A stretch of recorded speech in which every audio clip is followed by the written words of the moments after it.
Antes de passar adiante, devemos fazer uma avaliação global desta primeira parte do prólogo de São João. Chamamos a atenção para 3 aspectos. Primeiro, as afirmações de João sobre a origem divina do Verbo de Deus, sobre sua existência junto ao Pai e voltada para Ele. Não têm sua finalidade em si mesmas, mas são necessárias para compreender a encarnação, para entender Jesus no seu papel de revelador. João tem consciência disso, e seu evangelho nos reconduzirá diversas vezes a esta origem. Só porque vem de Deus é que Jesus nos pode falar e é verdadeiro seu testemunho. Seu papel de revelador está radicado no seu ser. Segundo, nestas afirmações do evangelho, encontramos a raiz última daquele universalismo que é caro a João e que ele sublinha várias vezes.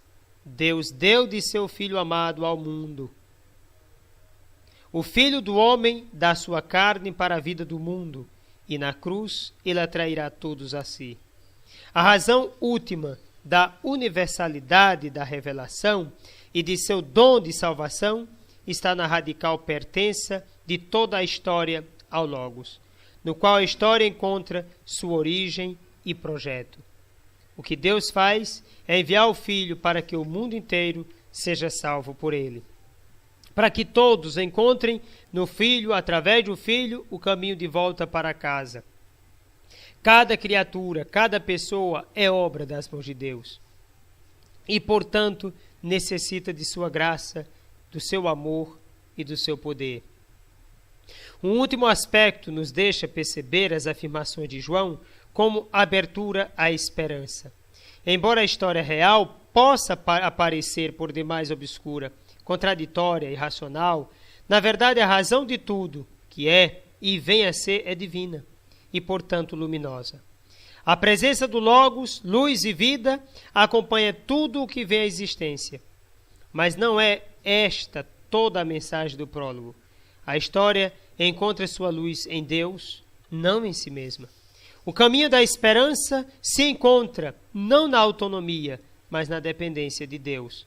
Heteronomia, a imagem do Logos, que desde sempre está junto do Pai em atitude de acolhimento. A história encontra sua razão referindo-se a Deus e perde toda a razão quando se afasta dele. E quando perde a razão, a loucura toma conta. E aqui nós nos encontramos diante de um mundo que está cada vez mais perdido em suas ilusões. Um mundo cada vez mais louco, fora do seu senso. Um mundo que desprezou a lei de Deus, que faz votos à violência, à prostituição, à desgraça para o ser humano, à destruição de sua dignidade, de todo o seu ser. O mundo está em trevas. Precisamos revelar Jesus Cristo ao mundo. Mas ele pode fazer, sim, ele pode. Mas ele precisa de mim e de você. Ou melhor, ele quis precisar de mim e de você para levarmos essa luz, porque o mundo carece e está na UTI, precisando urgentemente do antídoto da salvação. Do versículo 6 a 8, nós nos deparamos com o testemunho do Batista. Como já dissemos, parece que os versículos 6 a 8 quebram o desenvolvimento do tema trevas-luz, que é retomado no versículo 9. Por este e outros motivos, é razoável supor que se trata de uma interpolação anterior. Mas fica a seguinte pergunta: por que estes versículos foram introduzidos exatamente aqui? Devemos explicar o texto atual de João e, portanto, procurar o porquê da inserção do Batista nesse lugar. A inserção desse versículo, pensamos, pode-se compreender como uma pausa intencional, uma explicação indispensável para esclarecer de que revelação se está falando. João quer dizer que a manifestação do Logos, da qual está falando, aconteceu no Jesus histórico. O Batista é apresentado como uma figura que os leitores conhecem. Diferentemente dos sinóticos, já não contém elementos biográficos sobre ele. A única coisa que interessa é seu testemunho a respeito de Jesus. De fato, ao passo que nos sinóticos João Batista é o precursor, aqui sua função se limita à de testemunha. E seu testemunho é possível e válido porque ele é enviado por Deus. O versículo 8 precisa que João não era luz. Parece, portanto, que alguns lhe atribuíram esta posição, que na realidade diz respeito a Jesus. Mas é interessante observar que, ao mesmo tempo que rejeita esta interpretação do papel do Batista, o Evangelho de João não lhe nega sua autenticidade. Uma autenticidade legítima, religiosa, grandeza e importância. Quer dizer, três coisas que o Evangelho não nega a João: autenticidade religiosa, grandeza e importância. Considera-o como enviado de Deus.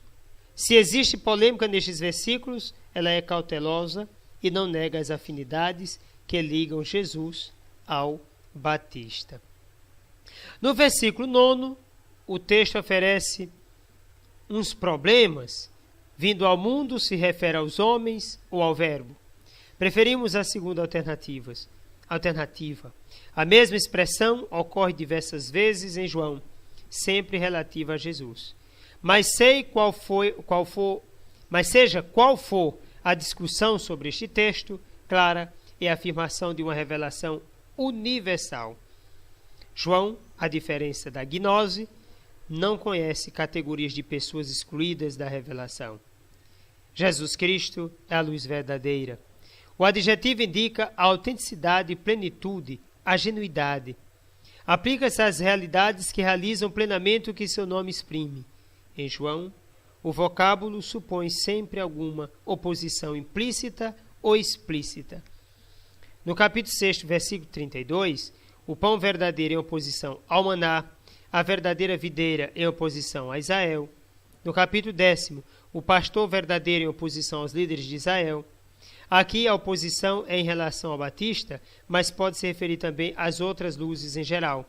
O judaísmo ou outras propostas religiosas que não são a luz verdadeira, mas no melhor dos casos, apenas sua preparação. Este é justamente o caso do Batista. O termo mundo indica geralmente alguns casos de outro enfoque à parte, o conjunto dos seres com uma referência particular aos seres humanos. Sempre conota uma dimensão histórica. O Logos se tornou carne. O versículo 14 exprime o fato central no qual é preciso crer para ter a salvação. Pela primeira vez, depois do versículo 1, reaparece explicitamente o termo Logos. Isto é significativo, indica o lugar central e a importância do versículo e convida o leitor a lê-lo em conexão contrastante com o versículo 1. João chama nossa atenção para um contraste, uma distância que vem sendo separada pela encarnação do Filho de Deus. Porque no primeiro versículo nós dizemos o verbo estava voltado para Deus e o verbo era Deus.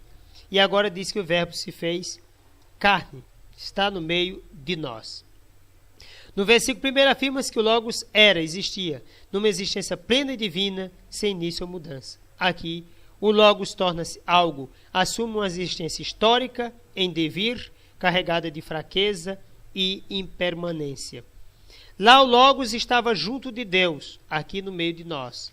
Lá existia como Deus, aqui como carne. Por que carne e não simplesmente homem? Por que usa sarkis e não usa antropos? Sem dúvida, porque o termo carne está carregado de maior ressonância e era polêmico em relação a determinada mentalidade. Seríamos tentados a traduzir e o verbo se tornou história, se com isso não corrêssemos um grande risco. O termo história exprime bem os aspectos de concretude, de devir, de aparente contrariedade, de solidariedade, tão características da manifestação de Deus em Jesus de Nazaré, mas não exprime tão bem a unicidade do evento Jesus, dado de fé irrenunciável, que correria o risco de ficar diluída. O que é decisivo para a história toda apareceu num ponto preciso da mesma. Na fórmula de João, exprime-se toda a importância que tem para toda a fé cristã, de todos os tempos, o encontro com a pessoa de Jesus histórico. Carne significa mais do que mero assumir a natureza humana. Não é só porque acentua energicamente a visibilidade e concretude, uma encarnação real, portanto, mas porque evoca a esfera da fragilidade, fraqueza, na qual se desenvolve a existência humana. É a natureza humana na sua fragilidade, sua normalidade, seu devir. João insiste neste aspecto da verdadeira humanidade de Jesus. Apresenta-o cansado e acomodado, chorando, perturbado, e no discurso eucarístico insiste em termos carne e sangue. O que nós podemos unir no caso da mesa, do banquete eucarístico. Carne assumida, carne glorificada, carne dada como alimento de vida eterna. Carne também evoca toda a distância entre o homem e Deus, que em Jesus é superada. No Antigo Testamento, carne é entendida como fraqueza em oposição à palavra de Deus, que é força. Para perceber a ressonância bíblica presente na afirmação de João, compare-se o versículo 14, a palavra se fez carne, com Isaías 40, de 6 a 8, que diz assim: toda a carne é como a grama seca, a flor fenece, mas a palavra de Deus permanece sempre. Carne, enfim, significa solidariedade do homem com a história e com todos os seres.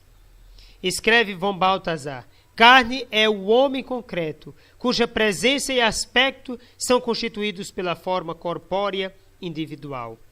Certamente o homem carne é permeado por uma alma que tem sua origem no sopro de Deus e que o distingue das plantas e dos animais.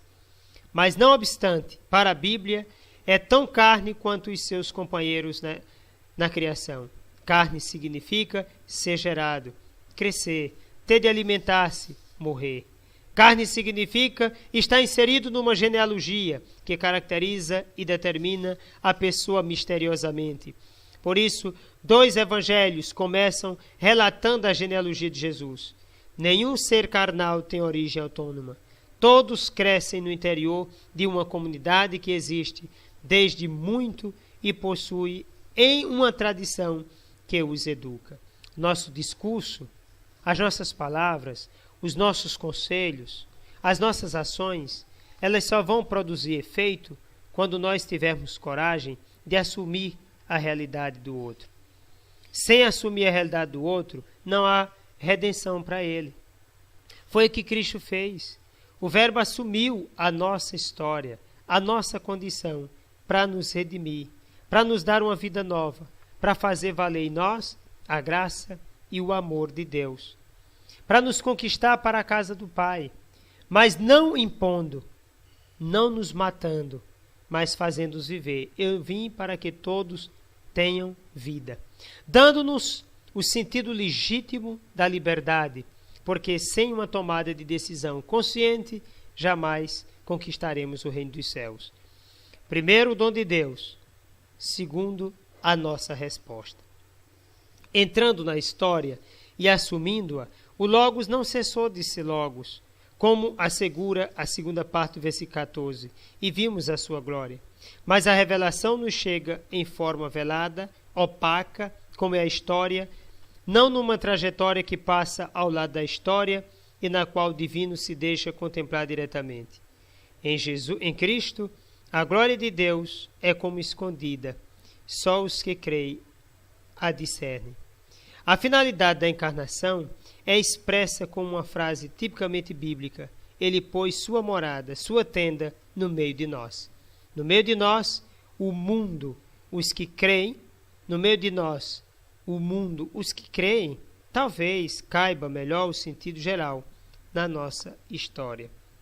A expressão estabelecer a tenda designa o modo da presença de Javé, evocando as origens. Os profetas usaram a expressão no sentido escatológico para indicar a futura e definitiva presença de Deus. Nós vimos a sua glória. Continua o prólogo. E com isto indica-se a leitura da trajetória de Jesus que a fé soube realizar. O que significa ver? Quais são as suas condições? Antes de tudo, ver. é possível no interior de um nós, como exprime a fórmula no plural. É um ver comunitário. João sabe muito bem, como dissemos na introdução, que a história de Jesus foi compreendida e continua a ser compreendida somente numa comunidade que crê. Ver não indica a contemplação intelectual mística de tipo platônico, nem a contemplação através da ascese e da fuga do mundo, de tipo gnóstico, mas um ver histórico, um ver aquilo que acontece. Mas não só isso. Ver é também penetrar, e além da realidade fenomênica, aquilo que aparece, e perceber a realidade profunda que a carne esconde, isto é, a presença da glória no Jesus histórico.